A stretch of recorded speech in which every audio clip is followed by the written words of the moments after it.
What's going on, guys, and welcome back to our farm. We're gonna do something a little bit different tonight, and this was inspired by you guys, what you're putting in our comments below, so I really appreciate it. We're gonna do a little bit of a Q&A session tonight. Now, the reason I decided to do this, I thought it would be interesting to kind of share the questions that we've been getting over the last couple of weeks, give some answers, and actually provide some visuals as well. I just thought that'd be a unique way to do some Q&As out here on the farm, hopefully give you some better insight on some of those questions. And I've also learned a few things from my day job as well. You know that feeling, I'm sure there's a lot of you out there, know that feeling, sitting in a meeting, y'all wanna ask the same question, but nobody really wants to speak up. Well, this is my way of pulling some comments in, some questions in from you guys, and that way it becomes common knowledge for everybody out there. But I would certainly encourage everybody, continue to drop those questions in there. I think this is gonna be a lot of fun, you know, just walking around, chatting it up based on what you guys are interested in. So again, if you're interested in this type of thing, drop questions in there. Maybe we'll do this every couple weeks. Maybe we'll do it every week eventually, who knows? We'll see where it goes, but hopefully you guys enjoy. So the first question tonight has to do with our pigs here, and it comes from our video talking about the cost breakdown of our pigs. And the question read, couldn't you just raise these pigs on pasture, rotational grazing? So let's dive into that. Long story short, yes, you could raise them on pasture, and technically this is considered pasture raised. You know, we have about 1/3 of an acre, what we'll call pasture here. I tend to refer to it as a pen, but it is essentially a pasture. We actually do have about 1/2 of it in the field here. The rest is woods where they can forage. Now, when it comes to pasture and grass-fed, you know, that those terms a lot of times get confused. So as far as I know, pigs cannot be 100% grass-fed. They're not your standard ruminant as that of a cow or, you know, a sheep, for example, or even a goat. So pigs are gonna require some additional input. Now, they can theoretically, I guess, be 100% pasture raised if you have the proper setup for them, the proper forage supply. Again, they can't just eat 100% grass, but if you have enough material for them to root up, or maybe some falling matter, whether it's nuts or fruits, I guess you could consider that 100% on pasture. What most people are gonna do, they're gonna just input some extra feed. It's just the easier way to do it. It's gonna finish them out a lot quicker than if you were gonna let them go on pasture the entire time. It's gonna take you a long time if you're gonna try to raise a pig 100% on pasture. And quite honestly, it's probably not gonna be worth your while. They're gonna need a lot of area to root. And again, pigs do a lot of damage, so you gotta be ready for that. You gotta be ready for a rooted up large pasture, and we're just not ready for that. We don't quite have that here. Now, the last thing I'll end this question on, there is some differences. So your IPPs, and we have 2 of them here, your IPPs are designed to be more of that pasture raised pig. They're actually gonna have kind of that turned up snout, and we're gonna see if we can get a nice shot of one here. You can see they have a nice turned up snout, and that's gonna allow them to actually get in closer to the ground and actually eat grass. Where you can see our guinea hog, Hampshire crosses, they have a lot longer snout. They're not gonna be able to actually, they're physically not gonna be able to just take down grass. They're gonna have to root to get to that, which is gonna cause a lot more destruction. So if you do wanna try to pasture your pigs, the IPPs are gonna be the way to go there.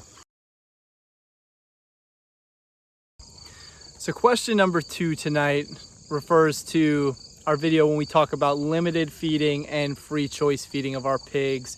And it reads, limited feeding how? So my assumption is what the viewer was asking is, how do you consider this limited feeding? And what exactly does limited feeding mean? So we'll talk about that here for a second. Limited feeding is very simple. It's essentially just measuring out your pig feed daily, as opposed to our free choice feeding, which is giving them free reign of essentially an unlimited amount of feed. Obviously, it's not going to be unlimited, but it's a large amount of feed. So all we do for our limited feeding is essentially, you know, take a bucket like this. We actually have it right now where we're feeding about 30 pounds a day. So essentially you just fill this bucket up, and that's going to be their ration for the day. We'll tend to feed them once. Home on the weekends, I'll try to break it up. I'll feed them about twice a day. But that's essentially limited feeding. It's very simple. as the pigs grow and they put on more weight, they're going to require more feed input. So then we're going to obviously up that. We will soon be at 1.5 buckets and so forth until they're finished out. Now to take it a step further, limited feeding, it does have some advantages. So it's going to really allow you to dial in, how much feed your pigs are consuming. It's going to help you really track your cost accurately, because you're going to know exactly what you're putting in there and exactly how much per day they're going to eat. So it more so for record keeping, where free choice is kind of a little more autonomous. It's going to be a little easier for you, but you're probably going to pay more. Your pigs are probably going to overeat, especially at first. There's definitely pros and cons to both, as with most things, but really appreciate the question. Good question. We're going to move on to the next. So moving on to our next question, this one takes us back a little to one of our videos where we were actually weed whacking along our electric netting, along our fencing. And the question was basically asking, doesn't the weed whacker cut through the nylon mesh of your electric netting? And the answer is absolutely yes, it would. So you actually have to, trim a line a little bit away from your fencing, and then essentially you got to move your fencing. And that is definitely a disadvantage to electric netting. Woven wire, you can hit it. It's not going to do anything to the fence. It is going to chew up your string a little bit, but we quickly go through, as long as you don't go too hard up against it, your line stays okay for the most part. And that's just a trade-off again to woven wire. The tensile is great because you can fit the head of your string trimmer right underneath and get a nice clean cut right under that bottom wire there. And the last question of the night, guys, brings us back to our sheep here behind us.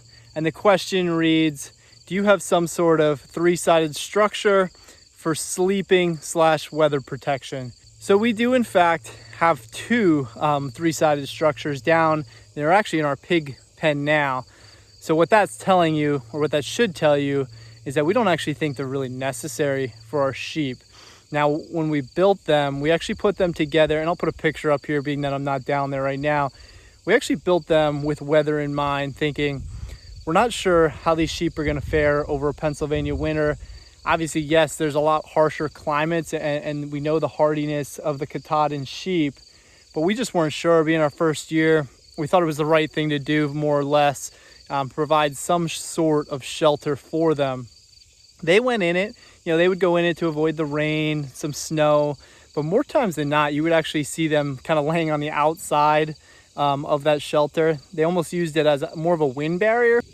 And we've come to quickly find out that a cold, windy rain is actually probably worse than, those freezing temperatures where there's 6 inches of snow on the ground. The sheep don't mind that at all. They're out here, they're doing their thing, trying to forage whatever they can. But that cold rain where the wind is just kind of beating down, that is where we find the shelter to be valuable, especially if you don't plan your lambing properly and you're going to have lambs through the winter or just colder conditions, colder months out of the year. A shelter probably is helpful, but again, it's not necessary. If you watch a lot of, what I would consider the professional shepherds out there, they're going to tell you it's almost a survival of the fittest game. It's a way to kind of develop genetics, and your strongest are going to survive, and those are the ones that you're going to continue to breed to improve your genetics of your flock here. Unfortunately, it sounds like it can be a cruel thing, but you actually think about it, and that is a very viable option. Those stronger genetics are going to continue to develop your flock there. So shelter, we have it, but it's not 100% necessary.